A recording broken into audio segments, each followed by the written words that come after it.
안녕하세요. 진리의 풀 가족 여러분. 오늘 또다시 하나님의 말씀으로 여러분들을 만나 뵙게 돼서 반갑습니다.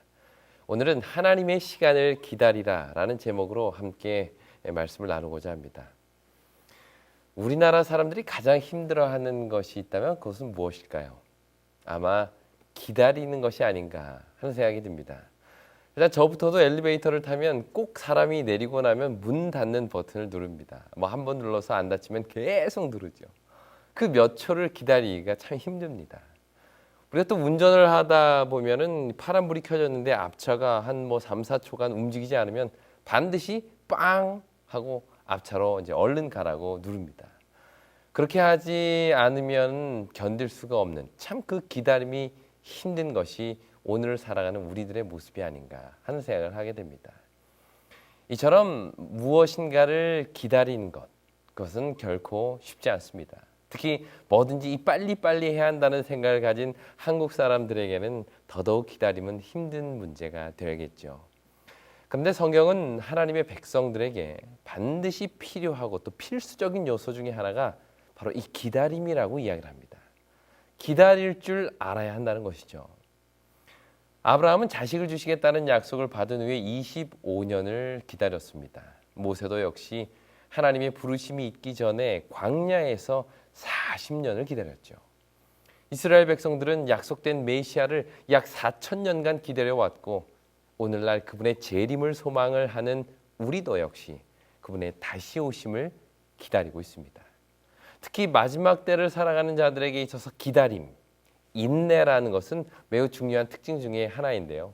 특히 계시록 13장 10절 또 14장 12절은 성도들의 인내, 즉 참고 기다리는 성도들의 특징을 믿음과 서로 연결시켜서 이렇게 설명하고 있습니다. 계시록 13장 10절과 14장 12절의 말씀을 보도록 하겠습니다.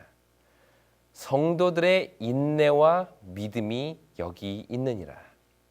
성도들의 인내가 여기 있나니 그들은 하나님의 계명과 예수에 대한 믿음을 지키는 자니라. 이처럼 기다림, 인내, 이것은 하나님의 백성들에게 있어서는 아주 필수적인 요소인데 그 이유는 기다림은 곧 믿음과 서로 연결되어 있기 때문입니다.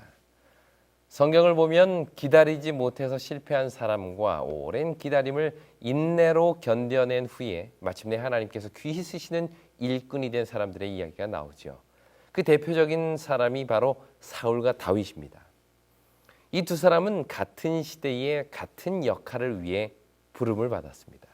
둘 다 사무엘 당시에 살던 인물이었고요. 둘 다 사무엘을 통해서 이스라엘의 왕으로 기름 부음을 받았죠. 그런데 이 둘은 이 기다림이라는 기준으로 봤을 때 전혀 다른 모습을 보이게 됩니다. 먼저 사울을 생각해 보겠습니다. 사무엘상 13장에 보시면 이스라엘이 블레셋과 전투를 하게 되는데요. 이때 사울이 왕이 된 지 2년 정도 되는 그런 시기였습니다. 상황은 이랬습니다. 요나단이 블레셋 사람의 수비대를 먼저 치러 갔죠. 벌집을 건드린 것입니다. 그러자 이 소식을 들은 블레셋 사람들은 이스라엘과 싸우려고 모였는데 그 규모가 병거만 3만, 마병이 6천, 그리고 보병은 해변에 모래같이 많았다라고 성경은 기록합니다. 상황이 이렇게 되자 이스라엘 사람들은 사울의 군대를 떠나서 슬금슬금 도망가기 시작합니다. 그러자 이 사울의 마음은 더 다급해지죠. 그런데 그는 그 상황에서 누군가를 기다리고 있었습니다. 누굴까요? 바로 사무엘입니다. 사무엘이 와서 전쟁을 위해서 제사를 드려주기를 기다렸던 것이죠. 그런데 약속했던 7일이 지나도 사무엘은 나타나지 않았습니다. 점점 더 블레셋 군인들의 움직임은 격해지고 그럴수록 이 진영을 이탈하는 이스라엘 군사들은 점점 많아지자 더 이상 기다리기를 포기한 사울은 자기가 직접 제사를 지내기로 결심합니다. 그 내용이 사무엘상 13장 9절과 10절에 나옵니다. 사울이 이르되 번제와 화목제물을 이리로 가져오라 하여 번제를 드렸더니 번제 드리기를 마치자 사무엘이 온지라. 사울이 나가 맞으며 문안하매. 꼭 이렇게 기다릴 때는 안 오고 일을 다 끝내면 기다리는 사람이 옵니다. 뒤늦게 도착한 사무엘은 기다리지 못하고 자신의 뜻대로 제사를 지낸 사울에게 이렇게 이야기를 하죠. 14절입니다. 지금은 왕의 나라가 길지 못할 것이라. 여호와께서 왕에게 명령하신 바를 왕이 지키지 아니하였으므로 여호와께서 그의 마음에 맞는 사람을 구하여 여호와께서 그를 그의 백성의 지도자로 삼으셨느니라 하고, 이 기다림에 실패한 사울에게 하나님께서는 마음에 맞는 사람을 찾아 백성들의 지도자로 삼겠다라고 말씀하십니다. 물론 이 사건 이후에 38년 동안 사울은 이스라엘의 왕으로 활동을 하지요. 그 시간 동안 하나님은 끊임없이 사울을 바른 길로 이끄시기 위해 역사하십니다. 하나님께서 사울을 기다리신 것이죠. 하지만 사울은 더 이상 하나님의 때와 그분의 뜻을 기다리지 않습니다. 그리하여 결국 그는 왕의 자리를 하나님의 마음에 맞는 사람에게 넘겨주게 됩니다. 우리는 여기서 하나님의 마음에 맞는 사람이라는 말의 의미를 생각해 보아야 합니다. 여기서 말하는 하나님의 마음에 맞는 사람이란 어떤 사람일까요? 여러 가지 조건들이 있을 수 있겠지만 저는 이 문맥 속에서 하나님의 마음에 맞는 것이란 바로 기다릴 줄 아는 사람, 그것이라고 생각을 합니다. 하나님은 기다림에 실패한 사울에게 기다릴 줄 아는 사람을 지도자로 삼겠다라고 말씀을 하셨는데요. 그가 바로 우리가 잘 아는 다윗입니다. 다윗은 처음부터 기다리는 사람으로 등장합니다. 사무엘상 16장에 보시면 사무엘이 이새의 집에 찾아와 다윗에게 기름을 붓죠. 13절에 보면 기름을 부은 다음 날 그 이후부터 여호와의 신이 크게 다윗에게 감동하였다라고 이야기를 합니다. 그런데 이렇게 이스라엘의 왕으로 기름 부음을 받은 다윗이 그 다음 곧바로 한 일이 무엇일까요? 그것은 바로 사울의 종이 되는 것이었습니다. 16장 13절에서 기름 부음을 받은 다윗은 18절에서 사울이 기분 나쁠 때 그를 위하여 수금을 타는 사람으로 선택이 되죠. 다시 말해 왕으로 기름 부음 받은 다윗이 한 첫 번째 일은 악한 왕을 섬기는 종이 되는 것이었습니다. 비록 자신은 하나님께서 왕으로 선택하신 사람이지만 종으로서 그 때를 기다린 것입니다. 그뿐만이 아닙니다. 사울의 병기든 자로 지내던 다윗은 그 일이 마쳐지면 집으로 돌아와서 지냈죠. 그가 집에 있으면서 한 일은 무엇일까요? 늘 하던 대로 들에 나가서 양을 돌보는 것이었습니다. 사무엘상 17장 15절입니다. 다윗은 사울에게로 왕래하며 베들레헴에서 그의 아버지의 양을 칠 때에, 사울이 마음이 우울하고 답답할 때에는 다윗은 그 곁에서 수금을 타며 그의 마음을 편안하게 해주었습니다. 그리고 평소에는 집에 돌아가서 자신이 늘 해왔던 일들, 너무도 평범하고 하찮은 일이라 누구도 하기를 원하지 않았던 바로 그 일을 충실하게 해내죠. 그는 결코 불평하지 않습니다. 아니, 나에게 왕이 되겠다 기름 부어놓고 맨날 왕의 종노릇이나 하게 하고 저 냄새나는 양 뒷꽁무니만 따라가게 하는 이유가 뭡니까? 라고 그는 투덜대지 않았습니다. 그는 조급해하지 않았죠. 하나님께서 당신의 계획 속에 나를 세우실 그 날까지 하루하루 내게 주어진 일에 충실하게 사는 것, 그것이 바로 다윗의 삶이었습니다. 그리고 바로 이렇게 기다릴 줄 아는 다윗이야말로 하나님의 마음에 합한 사람이 될 수 있었던 것이죠. 이렇게 기다림이라는 기준으로 볼 때에 사울과 다윗의 차이는 시간이 갈수록 더 커져갑니다. 이 둘의 모습이 극도로 대조된 한 사건이 있었는데요. 그것은 바로 사무엘상 24장에 나오는 사건입니다. 내용은 이렇습니다. 사무엘상 16장에서 다윗을 아끼고 사랑했던 사울은 이제 반대로 그를 죽이기 위하여 혈안이 되었습니다.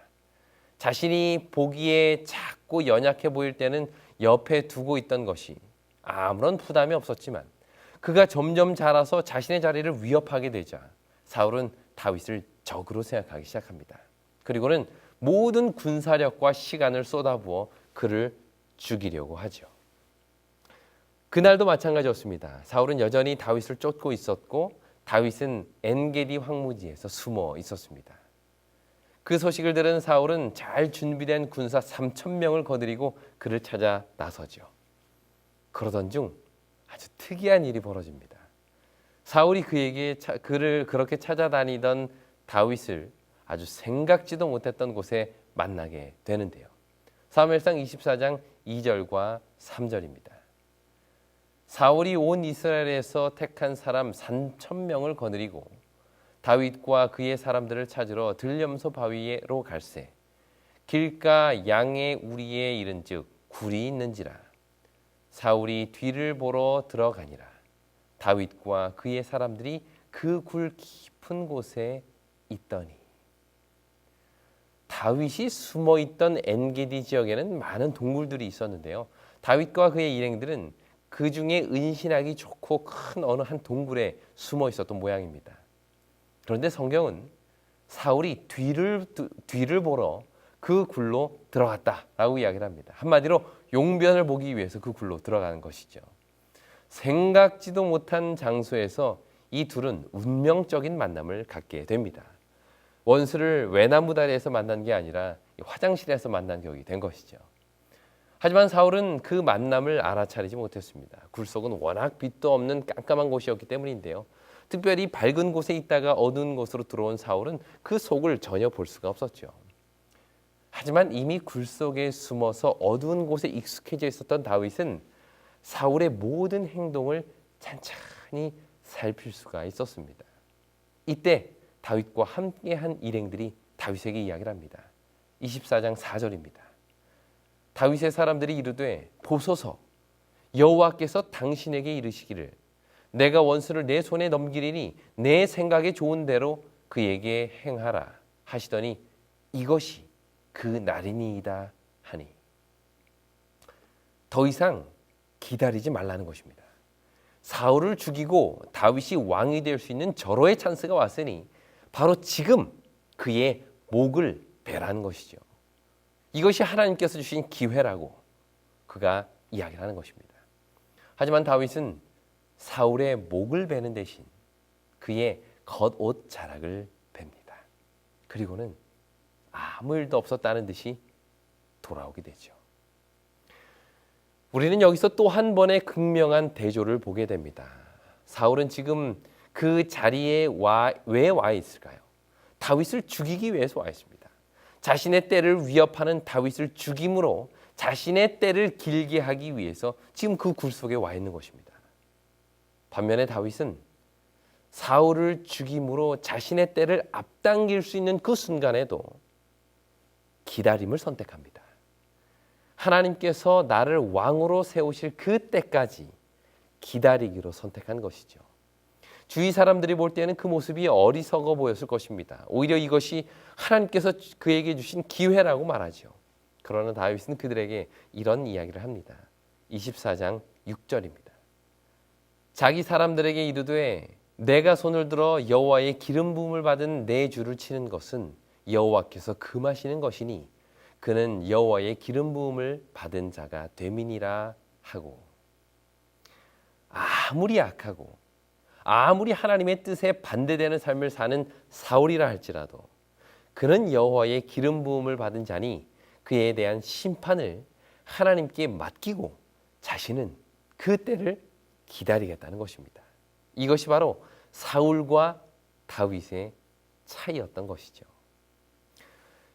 이날 다윗의 이 행동은 그가 어떤 사람인지를 우리에게 분명히 보여줍니다. 우리는 보통 다윗의 위대함을 말할 때 어느 사건을 이야기하죠? 네, 골리앗을 넘어뜨린 사건입니다. 그러나 사무엘상 24장의 이 사건이야말로 어찌 보면 골리앗을 무찌른 사건보다 더 분명하게 다윗의 품성과 믿음을 보여주는 행동인 것이죠. 한번 생각해 보십시오. 골리앗은 너무도 분명한 적이었습니다. 그 앞에선 다윗은 복잡할 것이 없었죠. 그의 머리에는 오직 한 가지 생각, 하나님을 모욕하고 그분의 군대를 업신여기는 그에게 하나님의 능력을 보여주어야겠다는 생각밖에 없었습니다. 그리고 나아가서 돌팔매로 그를 넘어뜨린 것이죠. 단순한 상황에서 보여준 대단한 믿음이었습니다. 하지만 지금 이 상황은 달랐죠. 골리앗과 싸울 때처럼 상황이 단순하지 않았던 것입니다. 첫째로 사울은 적이 아니었습니다. 그는 이스라엘 사람이요 이스라엘의 왕이었죠. 둘째로 사울은 자신을 적으로 생각하고 있었습니다. 자신을 죽이기 위해 3,000명이나 이끌고 지금 여기에 와 있는 것입니다. 사울은 자기의 적이 아니지만 사울은 자신을 적으로 생각하고 있었습니다. 셋째로 하나님은 자신을 왕으로 기름 부어 주셨습니다. 너가 왕이 되겠다 약속하신 것이죠. 그리고 바로 지금이 자신이 왕이 될 수 있는 절호의 찬스였습니다. 그러나 넷째로 사울도 역시 하나님으로부터 기름 부음을 받은 왕이었다는 것입니다. 비록 그가 하나님의 뜻을 따르지 않고 있지만 그에 대한 심판은 오직 하나님만이 하실 수 있는 것이었죠. 이처럼 다윗은 여러 가지 요소가 복잡하게 얽힌 이 상황에서 그 짧은 시간에 빠른 선택을 해야만 했습니다. 사울이 용변을 다 보고 나가면 끝이기 때문이죠. 그러니까 사울이 이 일을 끝내기 전에 어떻게 해서든지 자기의 결정을 내려야만 했던 것입니다. 이때 다윗은 자신의 생각을 정리합니다. 그리고 조용히 다가가 사울의 목이 아닌 그의 옷자락을 베는 것이죠. 여러분, 보통 사람이라면 이 상황에서 어떤 것이 더 쉬울까요? 사울의 목을 자르는 것이 쉽겠습니까? 아니면 옷을 자르는 것이 쉽겠습니까? 당연히 목을 자르는 것이 쉬웠을 것입니다. 내가 내 원수를 갚을 수 있는 절호의 찬스가 눈앞에 있는데 원수를 갚기가 쉽겠어요? 아니면 원수 갚는 것을 참기가 쉽겠습니까? 당연히 원수를 갚는 것이 보통 사람들에게는 쉬운 일입니다. 그러나 다윗은 사울의 목을 자르는 대신 그의 옷을 자릅니다. 이러한 다윗의 행동을 통해서 우리가 알 수 있는 것은 바로 다윗은 기다릴 줄 아는 사람이었다는 것입니다. 그는 분명 하나님으로부터 기름 부음을 받았죠. 이 나라의 왕이 되겠다는 약속을 받은 것입니다. 그런데 현재 이스라엘의 왕은 내가 아닌 사울이었고 그 사람은 누가 자기의 적인 줄도 모르고 나를 적으로 생각하고 죽이기 위하여 군대를 이끌고 지금 내 코앞까지 와 있는 상황입니다. 이때 다윗은 그의 목을 자름으로 너무도 쉽고 빠르게 왕이 될 수가 있었습니다. 하나님의 뜻을 이룰 때가 왔다고 생각할 수도 있는 것이죠. 그러나 그는 그렇게 하지 않았습니다. 그는 자신의 방법으로 그 시간을 앞당기고 싶지 않았던 것입니다. 하나님께서 약속하신 일을 하나님의 시간에 하나님의 방법대로 이루기 원했던 것이죠. 그래서 그는 기다렸습니다. 목동으로 양을 치면서 기다렸고 사울의 종으로 살면서 기다렸으며 지금은 광야에서 도망자로 살아가면서 기다리고 있는 것입니다. 하지만 그는 조금도 조급해하지 않았습니다.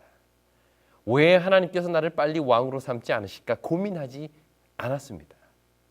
그는 자신에게 기름 부으신 하나님께서 그분의 시간에 그분의 방법대로 당신의 뜻을 이루실 것을 믿었기 때문에 그 긴 시간을 기다릴 수가 있었던 것이죠. 오늘 우리에게도 이렇게 기다릴 수 있는 믿음이 필요합니다. 기다림에는 반드시 믿음이 필요한데요. 믿음이 없이는 기다릴 수가 없습니다. 하나님에 대한 믿음, 하나님의 약속에 대한 믿음이 있어야 기다릴 수 있는 법이죠. 그러나 기다리는 삶은 단순히 느긋하게 사는 삶을 말하는 것이 결코 아닙니다. 오히려 나를 향한 하나님의 뜻을 분명히 깨닫고 그 뜻을 이루기 위하여 하루하루 성실하게 살아가는 삶이야말로 진정한 기다리는 자의 삶인 것이죠. 다윗은 조급해하지 않았지만 그는 성실했습니다. 모든 일을 왕의 마음으로 기름 부음을 받은 사람답게 행했습니다. 특히 그는 기다림의 대부분의 시간을 광야에서 보냈는데요. 광야는 시간으로부터 자유로운 곳입니다. 기다림이 일상인 곳, 그곳이 바로 광야지요. 해가 뜨면 일어나고 해가 지면 자는 곳이 광야입니다. 그곳은 세상이 만들어 놓은 여러 시간표 또 알람 소리도 들리지 않고 오직 광활함과 사람의 손길이 느껴지지 않는 메마른 땅만 있을 뿐입니다. 그는 바로 그곳에서 조급해하지 않고 하나님의 때를 기다립니다. 그런데 광야의 삶은 결코 나태한 삶이 아니었음을 우리는 잘 알고 있습니다. 오히려 가장 필사적으로 그가 하나님을 찾고 그곳에서 나의 하나님을 가장 가까이에서 경험한 곳, 그곳이 바로 광야였습니다. 그 증거들이 어디에 나와 있죠? 바로 시편입니다. 시편에 나오는 다윗의 시의 대부분이 그가 광야에서 사울을 피해 도망하면서 하나님의 때를 기다리면서 지은 시입니다. 그런데 그 내용을 보면 그의 평생에 하나님과 가장 가까웠을 때가 바로 그때였음을 알 수가 있는 것이죠. 이것이 그가 기다릴 수 있었던 이유인 것입니다. 그의 기다림은 자신의 삶을 인도하시는 하나님에 대한 전적인 신뢰의 결과였습니다. 지금 나와 함께 하시고 내 길을 인도하신다는 그 확신이 그로 하여금 세상이 만들어 놓은 시간표 혹은 주위 사람들을 통해서 울려대는 여러 이야기들로부터 자유롭게 만든 것입니다.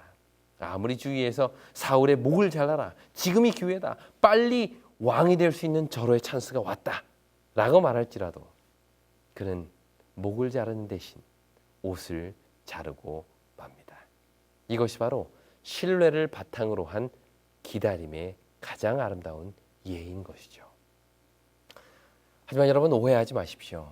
아까도 말씀드렸듯이 기다림은 결코 나태함을 의미하지 않습니다. 오히려 기다림은 성실한 자만이 가질 수 있는 특징입니다. 왜냐하면 기름 부음을 받은 자로서의 삶은 왕이 된 순간부터가 아니라 바로 지금부터 기름을 부은 그 순간부터 시작되기 때문입니다. 기름 부음은 무엇이 되었을 때 성취되는 것이 아니라 오늘 하루를 기름 부음 받은 자로서 하나님 앞에 신실하게 살아가는 그 순간부터 이미 성취된 것이기 때문입니다. 이것이 다윗이 우리에게 말해주는 기다림의 교훈인 것이죠. 이처럼 하나님께서는 기다림을 통해 사람을 준비시키십니다. 더 하나님을 의지하고 그분의 약속을 굳게 붙잡음으로써 온전한 하나님의 사람이 되도록 단련시키시는 과정에는 반드시 이 기다림이라는 과정이 필요한 것이죠. 요셉에게 있어서 애굽에서의 종으로 사는 시간, 또 억울한 누명을 쓰고 죄수로서 살았던 그 삶은 그가 애굽의 총리로 쓰임받기 위해 준비되는 시간이었습니다. 모세에게 있어서 40년 광야 생활도 역시 이스라엘의 영적 지도자가 되기 위해 준비되는 시간이었죠. 그러므로 여러분, 기다림의 시간에 있다면 조급해하지 마시기 바랍니다. 하나님의 때에 삶을 맡기시고 하루하루를 충실하게 살아가게 되기를 간절히 바랍니다. 기다림이 길어질수록 우리는 더욱 정결하고 단단해질 것입니다. 그리하여 결국에는 정금같이 깨끗하고 무쇠같이 강력한 하나님의 종이 되어 그분의 손에 들리게 될 것입니다. 그때를 기대하며 하나님의 시간을 기다릴 때 우리는 그 속에서 나를 만드시고 또 나를 만들어 가시는 하나님의 손길을 경험하게 될 것입니다. 우리 모두 이 기다림을 통해 하나님께서 귀하게 쓰시는 도구들로 변화되기를 간절히 바라며 오늘 말씀을 마치겠습니다. 진리횃불 웹사이트에는 이 시대를 위한 하나님의 말씀이 준비되어 있습니다. 다음과 같은 성경 연구 자료를 통해서 하나님을 더 깊이 만나게 되길 간절히 바랍니다.